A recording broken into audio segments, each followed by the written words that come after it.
He promised $100,000 if I served him in Chinese. But he didn't know I spoke the world. The ballroom wasn't a ballroom. It was a battlefield. Marble floors polished enough to reflect your shoes, crystal chandeliers bright enough to expose every flaw, and wealth thick in the air like perfume you could choke on. The kind of room where a single mistake could stain your reputation forever. Where sarcasm was dessert. Where arrogance was the dress code. And where I, Kesha Williams, 24 years old, black, born in the Mechanicsville projects of Atlanta, Georgia, had no business standing. But I was standing there anyway. Not in heels, though I was wearing them. Not in uniform, though it was pressed and clean. I was standing there because life had trained me to do one thing better than breathing. Adapt, observe, and never let any room dictate my limits. I held a silver tray in one hand. A tray carrying champagne flutes that cost more than my entire childhood dinnerware combined. My other hand was empty, exposed and calm. Because the room was watching. And because the man I was walking toward expected me to crack under the spotlight. He was Theodore Sinclair. Millionaire heir. 58 years old. White. Expensive suit cut, so sharply it could fillet fish. His hair silver and groomed like it had signed non-disclosure agreements. A man who collected power like watches. A man born into influence, married into privilege, and baptized in supremacy. He stood near the center of the crowd surrounded by investors, old money aristocrats, and people who thought respect was hereditary. His posture slightly tilted, shoulders loose, one hand in his pant pocket, holding a black phone like a baton of authority. A phone he tapped every 3 seconds. Not because he was impatient, but because he was rehearsing dominance. Ethan Clark and Madison Shaw, his companions, stood only one breath away, visibly enjoying the build-up. They were the kind of urchins raised on golf courses. The kind who found value only in resume lines and pedigree paragraphs. Both early 20s. Both educated. Both spineless in the presence of real authority. The crowd hummed like a nest of entitled hornets. Everyone holding identical expressions. Polite enough to appear respectable. Poisoned enough to enforce hierarchy. "Kesha, you're up," whispered Marcus, my coworker. Marcus didn't know I was up for humiliation. He thought it was just another gig. Marcus was 30. Biracial. Tall. Ex-Navy. A good man with clean intentions. He held a pitcher of water nearby, already sensing tension. He always sensed it. The military trains you to detect threats quietly. I ignored no one. I acknowledged everyone with silence. The same silence my mother taught me. The same silence that says you don't need noise to prove control. Mr. Sinclair's eyes lifted from the ocean of people as I approached. His lips twitched into a half-smile, the precursor to mockery. Not the kind you laugh at immediately. The kind you serve slowly. I stopped to step away, leaving exactly one gap between us. The gap he expected me to try to fill with insecurity or apology. He didn't extend his hand. He extended a verdict. "Look at you. Still stuff, I assume?" he said, voice dripping sherbet sarcasm. The crowd stiffened. They were waiting for my voice to shake. I didn't answer. Not yet. Sinclair continued, facing the gallery like a man performing a cross-examination for his own enjoyment. "Ladies and gents," he chimed, raising a glass slightly, swirling ice in a tumbler of what looked like $900 whiskey. "This young woman claims she can speak 9 languages. Projects. No degree. No formal training." He scoffed. "Well, tonight we separate delusion from demonstration, don't we?" He pointed the glass at me like a conductor signaling a musical cue. The room paused. Conversations froze. Waiters slowed. Orchestra music dipped slightly, though instruments still played faintly beneath the tension. It felt like background audio scoring an execution. Marcus set down the pitcher and moved subtly closer to the scene, but still keeping a respectful distance. He knew better than to interrupt someone mid-sentence when a real confrontation was forming. But his eyes were sharp, like he was calculating the seconds until interference was tactically required. Madison chuckled lightly into her champagne, a sound too soft for anyone deaf to arrogance to notice. Ethan held a grin that told you he had never had to fight for anything in his life. Sinclair himself looked like superiority had been tailored into his shirt label. Sinclair leaned forward slightly, finally lowering his tone, so the crowd could sense the sharpness in the words instead of hearing loud humor. "So, Miss Williams," he sneered, raising an eyebrow as if he had caught me mid-lie. "Here's the deal. I'll give you $100,000 cash if you serve me a drink and greet me in proper Chinese." He laughed. Not Google Translate. Real culturally respectful Mandarin. Let's see if your claim is as inflated as your ego. Now the crowd was leaning forward, physically this time, like the room was narrowing into a funnel, and the exit was closing behind me. Marcus exhaled lightly. He knew something was about to go wrong. I placed the tray down gently on the nearby marble side table. The sound was faint but intentional. A tray that usually signals service had just signaled consent for confrontation. A single click of glass against marble that said I control the rhythm of this interaction now. Sinclair smirked wider because he misinterpreted silence as surrender. Good, Miss Williams. Show us the show, he mocked as his foot tapped once impatiently. The audience leaned in. Now the entire room was not just watching. It was grading. My mother always told me about moments like this, when the ones with inherited power weaponize attention for humiliation. I inhaled calmly and looked straight at Sinclair. Not at his eyes, not at his shoes, not at his wealth. I looked at his ego. Because ego always exposes itself if you stare long enough without blinking. Do you want me to greet you in Mandarin, Mr. Sinclair? I asked softly, voice steady like silk pulled tight between hands. Or do you want me to greet you in the specific Beijing investor dialect that secured your first major contract 2 years before your company even had cultural branding standards? The courtroom equivalent of a gasp rippled through the room. Except this wasn't court. But it was judgment nonetheless. Silence thickened. Sinclair froze. Ethan's grin held awkwardly mid-air. Madison's amusement faded into visible clenched-jaw discomfort. Sinclair laughed again, but this time forced, thin, stretched. Oh really? He gestured dismissively. Dialects now. Go on then, demonstrate. I didn't demonstrate like a performer begging for approval. I demonstrated like a prosecutor revealing evidence. I switched to fluent Mandarin. Not memorized phrases. Not phonetics. I spoke smoothly, the kind of Mandarin that carries tone more than translation. Educated, accented, regional, precise. Ni hao, Sinclair Xianxing. Shenyan Qian. Ni tsongzhiga difong chibu, don jin tian jali, jiyo shesha shuohua. Hello, Mr. Sinclair. 10 years ago, you began from a place like this one. But tonight, this room only listens to truth. Stares turned into attention. Attention turned into disbelief. Disbelief turned into discomfort. Marcus murmured under his breath quietly, as if whispering to himself, though I heard him clearly. What the hell did we just walk into? The conversation shut down instantly, not because I was loud, but because truth landed sharper when delivered without volume. Because mastery speaks faster than mockery. Sinclair cleared his throat, but didn't respond. He leaned slightly toward Ethan and Madison, whispering, hoping to co-opt their confidence. Ethan, read that report. I need to confirm something, Sinclair muttered. Ethan's hands shook slightly as he opened the file. Silence sharpened again. Because truth wasn't finished. I stepped closer. He tried to step back subtly, but his shoe had already caught attention when it tapped earlier. The room had smelled hierarchy. Now it smelled consequence. He thought he was testing me. But the real test had just begun. Ethan shook his head slightly as he flipped the file, but no words came out. The courtroom energy from last night had followed us into the morning like a shadow, no one invited, but everyone felt. The 65-plus crowd outside the Sinclair estate gates. Neighbors, donors, retired executives, church committees, old journalists, and longtime patrons of Sinclair charity galas were already gathering by 7 a.m. Word travels slow for gossip and fast for injustice when older eyes are paying attention. Inside the estate's morning lounge, the atmosphere was less glamorous than the ballroom, but more dangerous. Deep leather chairs, oak tables, and sunlight slicing through tall windows like a spotlight that didn't ask permission. Theodore Sinclair stood near the fireplace, nursing embarrassment disguised as authority. He held the same black phone, thumb tapping an anxious rhythm that betrayed him more than any waiter ever could. He hadn't slept.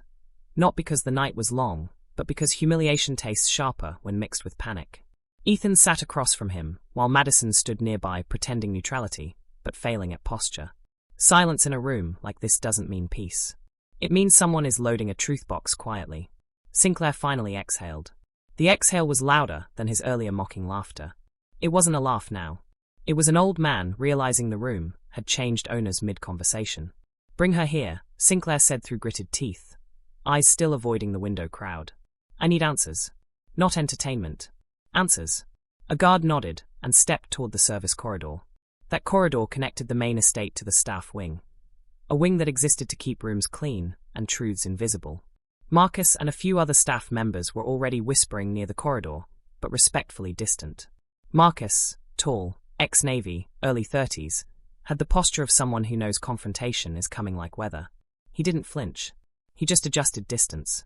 I stepped forward before the guard reached the tray station. Because the next move wasn't about defense. It was about timing. I walked in calm, hands visible, gait unbothered, jumpsuit gone but spirit still orange-stained with last night's insult.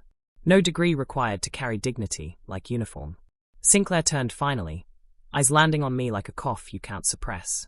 "Miss Williams," Sinclair said, voice tighter now but slower, controlled, rehearsed. "You claim Mandarin fluency. Demonstrated well enough last night. But you also said Beijing investor dialect. There's evidence you may have handled communications above your station. My question is simple. Where did that control come from? Older audiences love simplicity. But villains don't get to ask simple questions long. I didn't sit. Wisdom doesn't beg chairs. Mr. Sinclair, I said softly but clearly, voice level measured like someone used to teaching juries quietly. You offered money for a language test. I passed. But you were testing accent. Not capacity. The control didn't come from Mandarin. It came from survival. Sinclair frowned harder. He thought survival was weakness. Older audiences know survival is resume older than degrees. Go on, Ms. Williams, Sinclair pressed, behind voice a tremor disguised as class curiosity. Define survival. I raised one finger. Not dramatic, not loud, not Gen Z actor flamboyant, slow, ethical, age-appropriate emphasis. Survival is growing up translating eviction notices before bedtime stories. Survival is learning languages between gas cuts and bus rides. Survival is reading 9 dictionaries borrowed, not bought. Survival is moving through rooms where respect is conditional and dignity non-negotiable. Marcus shifted slightly in approval, as if exhaling tactical respect quietly. Ethan went stiff. Madison looked nauseous. Sinclair blinked fast, a billionaire blinking at microtruths like needles. That's very poetic, Sinclair said dismissively, trying sarcasm again, but in slow motion. But poetry isn't evidence. Dialects require training. Ah yes, the phrase require training is red flag for the 65-plus audience, because old viewers know when someone is lying about training, they're usually lying about everything else. I nodded slowly, not defeat. Rhythm marker. Sir, I said plainly, voice steady like someone stating census data, not feelings. Mandarin isn't my rarest fluency. Silence is. Let me tell you something your investors never knew. The room leaned in quietly. Because the 65-plus audience loves mystery when delivered respectful, slow, and deserved. You built a company on communicators you never credit publicly. People like me. Sinclair froze again. A small froze moment that viewers can feel, not see. The kind of freeze that tastes like lawsuit pre-draft. I continued before his ego regained posture. Let's talk numbers, Mr. Sinclair. Older audiences don't blink at emotional stakes. They blink at numbers. Everyone in that ballroom thought you were conducting a test. You weren't. You were performing dominance. The real test was at 4 minutes 15 seconds into the orchestra waltz, when you tapped your phone nervously, hoping the crowd wouldn't notice. That was the moment your control broke first. You weren't reacting to my Mandarin. You were reacting to recognition. Recognition? Ethan murmured. Yes, I said, turning slightly toward Ethan now because mini-hooks build retention. You were hoping I wouldn't realize that the 90-second silence between each language switch was identical. Because fluency and cadence always reveal source more than certificates do. Sinclair's eyes twitched like bankruptcy alert. Marcus had stepped closer quietly, now leaning against the corridor arch, arms crossed, face neutral but spine unbroken. He looked like USS Constitution anchored in oak. What source? Sinclair snapped finally, voice cracking. His mask dropping like cheap theater paint. My source is human, sir. Not institutional. Older audiences love line breaks. I gave one. I learned English from Census Bureau forms my neighbors filled out. I learned Spanish from janitors my mother worked with. French from church choir volunteers. German from displaced engineers in my building basement. Russian from veterans I interviewed as a teenager. Portuguese from retired dock workers. Japanese from anime tapes we bought bootleg at flea markets. And Mandarin? Mandarin I learned from an immigrant grandmother who functioned as my unpaid professor long before Harvard professors were paid to sabotage my zip code category. Sinclair stood abruptly. His pacing was wrong. Mine was right. Nonsense, Sinclair snarled again, voice losing tempo with panic echo. That much fluency requires institutional structuring. Mechanicsville doesn't produce strategic communicators. Oh sir, older viewers outside were already shaking heads. Because anyone who says, doesn't produce, usually means we don't recognize it produces. I stepped closer one last time, so my next sentence hung like evidence, or obituary for arrogance. Mechanicsville produced me. And you just produced a world ready to witness it. His phone buzzed again. A different vibration. Legal vibration. IPO vibration. Newswire vibration. I didn't need to grab it. Viewers heard it in subtext. Sinclair held the mantle of refusal for 20 years. But refusal works only when rooms don't have witnesses. You decided the wrong woman wasn't educated enough to be threatening. But educated people don't reopen cases. Curious people do. You mocked curiosity in 9 languages. That clip is already circulating outside. He looked at Ethan. Then at me. Voice slow but dying. Where is it circulating? I smiled once, not arrogant like his. Dangerous like data. Everywhere your dialect analysts aren't. The guard corridor felt tighter. Not because the room shrank, but because influence leaked. Sinclair didn't know that one reaction, one exhale, one flinch of disbelief would anchor retention longer than his insult. Outside the gates, a retired journalist leaned toward the camera drone already hovering above the crowd. The same drone I had noticed hours ago when Sinclair was still asleep for ego. The quiet chess master never needs a degree. Sinclair had tested me in Mandarin, but he had never been tested in recognition timing, silence discipline, or consequence lens transition for older viewers. Now the world was about to shake hands with that truth slowly, respectfully, and for the long 40 minutes he never planned to sit through. And I knew older eyes loved one thing more than justice. Watching it unfold, not being told it happened. So I let the silence breathe again. He thought languages were a trick. The world was treating them like evidence now. The first 15 minutes of the video release had shaken more than pride. It shook prediction models. It shook narrative ceilings.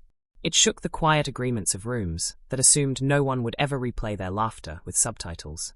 Older audiences don't binge. They investigate. And America's older generation was already doing what Wall Street analysts should have done 2 decades ago.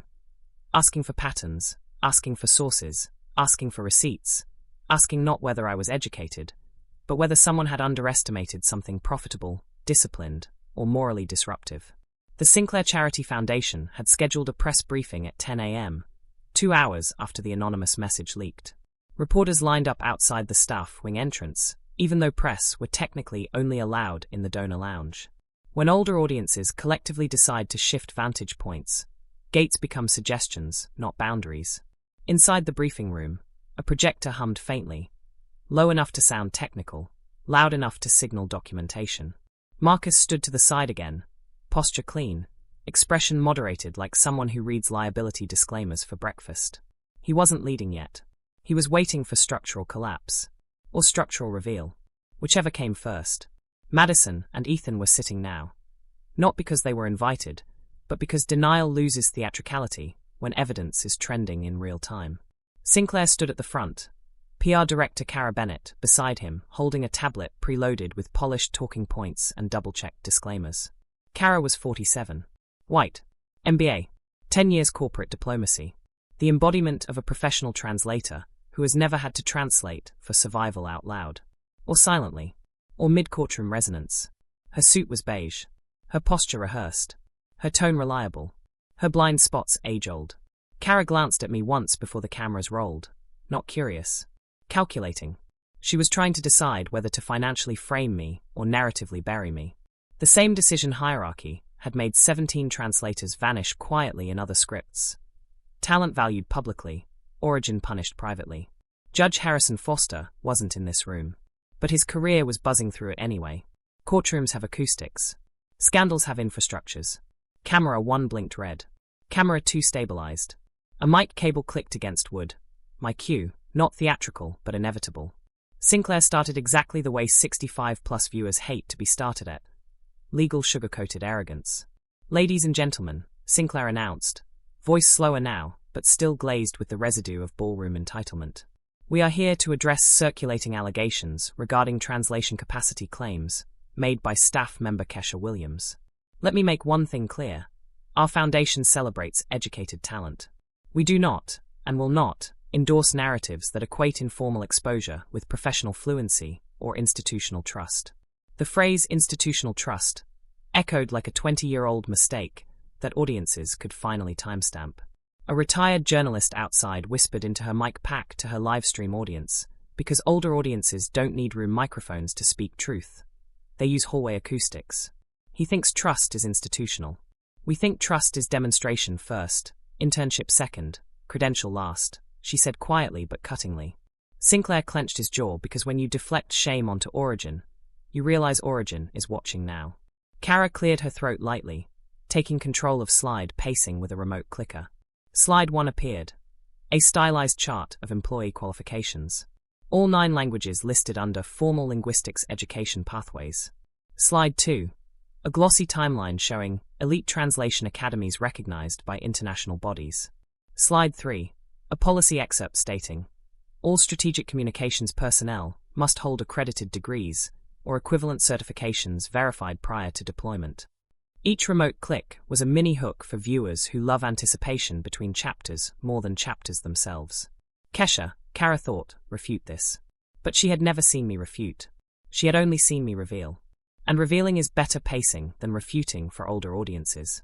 I stepped toward the center mic calmly, Marcus shifting slightly behind me, instinctively assuming protective legal witness posture since the night prior.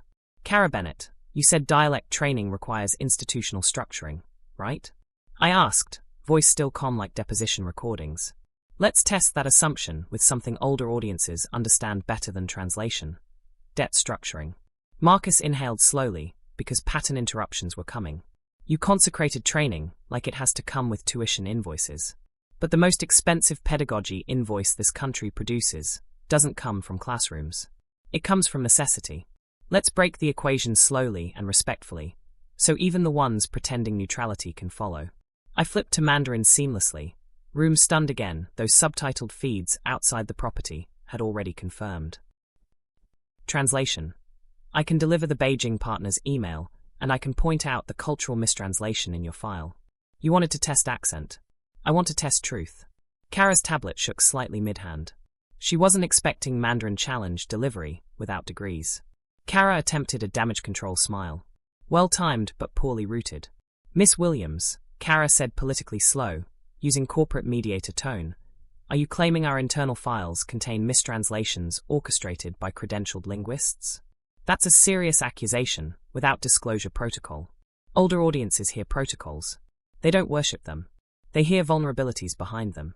Disclosure protocol, I said nodding slightly, is when evidence is buried to protect pensions.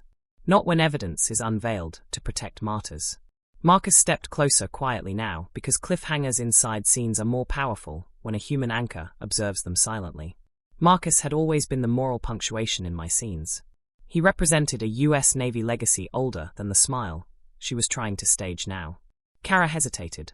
Sinclair leaned against the oak podium reflexively, assuming the briefing was still his. He hadn't realized slide pacing was no longer about degrees. It was about allies outside rooms now. Madison murmured, voice quieter now, but carrying disbelief grain. She rehearsed her footwork. Did she rehearse numbered slides too? Ethan grunted slightly, refusal to laugh now clawing into existential discomfort. Sinclair attempted one more PR move before language could flip again. This young woman's ability to mimic dialect fluency must not be conflated with strategic qualification. The legal ramifications here are serious. Mimic fluency is the phrase that instantly hooks older viewers who love pattern interrupts. When someone says, must not be conflated, they know you're rushing. Older audiences hate rushing. I smiled slightly, because mini-hooks don't always need new languages. Sometimes they need silence with prosecution-level cadence. My cadence never changed across languages. That was the sword. Before mic volume could escalate artificially, a voice from the back row, reporter drone feed voice carrying through live-stream earpieces present in every audience member outside the courtroom gates, though phones were technically banned inside. Kesha Williams tested zip code bias live in 9 languages, already trending.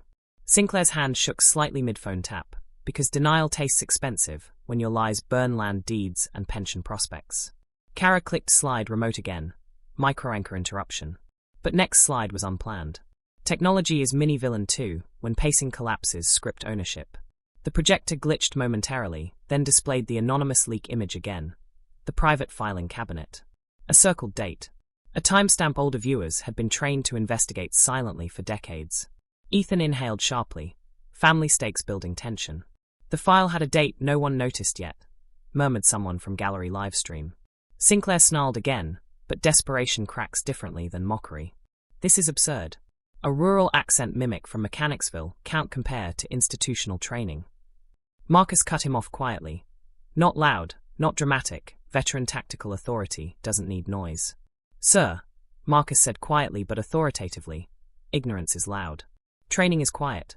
Respect is slower than mockery. And truth remembers pacing better than pension lawyers do.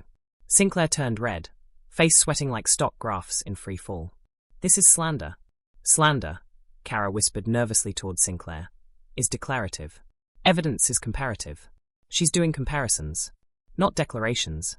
Sinclair's ego was collapsing publicly, but not as fast as his company credibility next. A retired journalist, Ms. Dorothy Paley, 71, white hair braided loosely, cane held to one side not because she needed support standing, but because she needed support walking into injustice zones like witness corridors. I taught that girl Mandarin when she was 14. In a library basement. For free. She holds the syntax of discipline and the accent of survival. She held out her phone toward Kara, revealing a recorded clip of a younger Kesha speaking Beijing investor dialect cadence exercises in a library basement 10 years, before global tech meetings in Beijing were even culturally optimized. The room froze, not with applause. With consequence. Sinclair whispered through clenched teeth, looking at Marcus, voice no longer entertainment loud, career death faint. You move like someone trained not for scholarships but exposure weapons.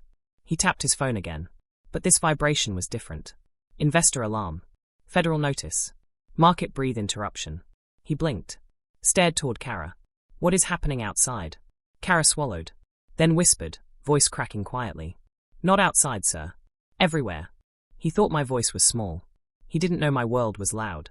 Sinclair's denial shattered the moment Ms. Dorothy Paley spoke. Because arrogance can ignore arguments, but it can't ignore ancestors who vouch without invoices. The room didn't gasp like young audiences do. It absorbed the moment like something historical, sliding back into the timeline where it always belonged.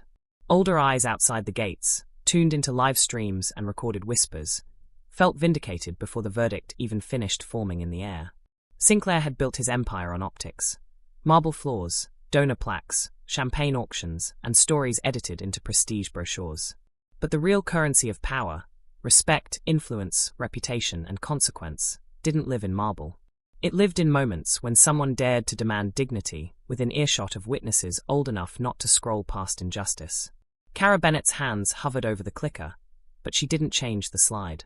No presentation could rescue a narrative hemorrhaging truth in real time. The next vibration on Sinclair's phone was no longer theatrical. It was practical.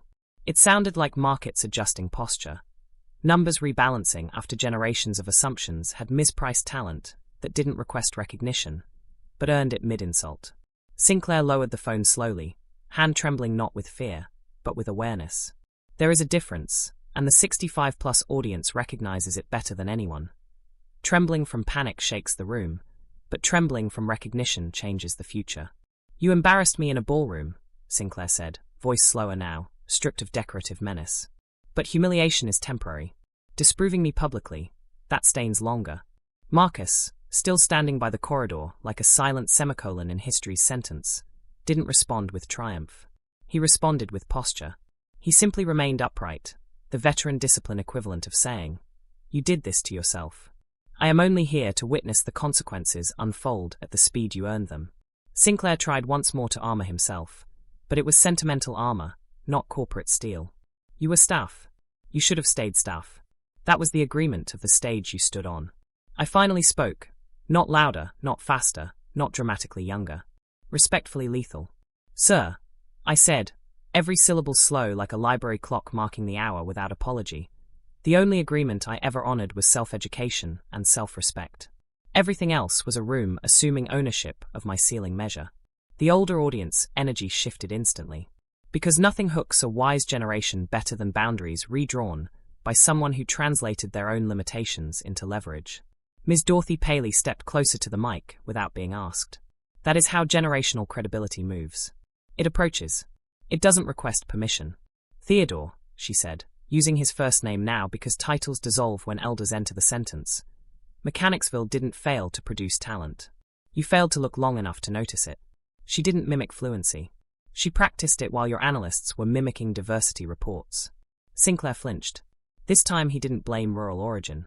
He blamed miscalculation. Older audiences love that flip, because that's where retention truly locks in. When villains stop blaming class and start blaming their own arithmetic. I turned toward the cameras deliberately, the same cameras Sinclair believed would capture his PR reset. Instead, they were capturing his rewrite request failing beneath cadence, slower than accounting audits. You tested her in Mandarin, Ms. Paley continued, letting silence breathe between clauses like a professor teaching a class that knows attention. But the real test this morning is legacy calibration.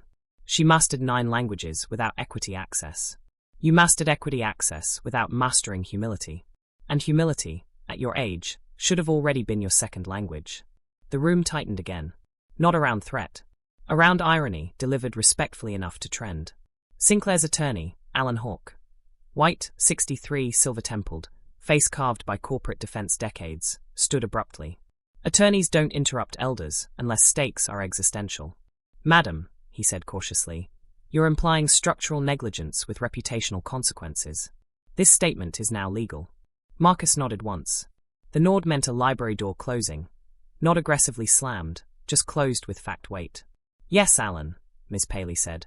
And reputational consequences are the only asset older than the Constitution itself. You think this turns into lawsuit? It turns into precedent. Alan swallowed. Sinclair inhaled sharply, gaze finally drifting toward the estate windows where the crowd had grown not younger, but larger. Retirees with notebooks, pastors with folded arms, philanthropists older than his donation spreadsheets, and journalists old enough not to monetize injustice, but document it. They weren't chanting. They were waiting. Older audiences don't yell for justice. They wait until denial finishes digging its own grave. Then they shine light calmly into the hole. Sinclair exhaled again. So speak, Miss Williams. They're watching. Let it be your statement. I paused exactly 3 seconds. Pattern interrupt silence older viewers, subconsciously clock like a power shift they've earned by living past impulsive pacing. Then I began. In 2003, when my mother cleaned rooms exactly like this one, she carried a phrasebook in her apron and a dignity she never removed when executives arrived. She taught me that respect isn't demanded with noise. It's demanded with excellence practiced quietly until mockery runs out of oxygen. The estate lounges had walls built for acoustics. Acoustics meant to praise donors and cushion egos. Instead, they were amplifying origin stories older audiences love to audit slowly. I continued, pacing measured like someone narrating bond markets and bedtime stories simultaneously. She didn't have investors. She had immigrants. She didn't have travel budgets. She had libraries. She didn't have diplomas. She had discipline. And discipline repeats quietly until fluency looks effortless to people who paid tuition to learn arrogance instead. 9 languages. Learned under fluorescent library lights, not chandelier candlelight. Each one memorized between bus transfers and night shifts. None of them performed. All of them practiced. All of them earned. Because when respect is conditional, excellence becomes refuge. Sinclair's eyes glisten now. Billionaires don't cry from guilt. They cry when the stock of their own narrative is crashing publicly and refund windows have closed. The crowd outside the estate gates felt the shift through live streams and whispered broadcasts. Retention rose because dignity has better pacing than dominance. And Chinese. I added softly, switching seamlessly into Beijing tone again, not for show, but for punctuation. Translation. Chinese wasn't a performance. It was revenge pacing. You laughed early. I finished slower. Sinclair's attorney exhaled. Kara froze. Older audiences nodded, because the truth didn't drag. It unfolded like evidence served exactly at the cadence a generation trusts most. Slow, earned, and impossible to interrupt. Sinclair placed his phone on the oak table gently. Not dramatic final surrender, but slow recognition that the stage had shifted ownership. No one needed applause. Applause is young punctuation. Silence is older validation. Ms. Dorothy Paley tapped her cane lightly against the wood once. And that, she said to Sinclair, pacing like someone who archives moments slower than mockery lawyers invoice hourly, is the cost of thinking ceilings are inherited, not practiced beneath them. A camera drone hovered silently above the crowd outside the gates. No arrows. No overlays. Just older witnesses watching influence leak, like sunlight, through estate windows that assumed shade ownership of ceilings too confidently. Sinclair looked toward me one last time. So the 100K? I smiled slightly, pacing final but respectful. Give it to the next underestimated woman you laugh at, if she allows you 42 minutes to learn respect's cadence. The room held the silence like a signed affidavit. Retention complete.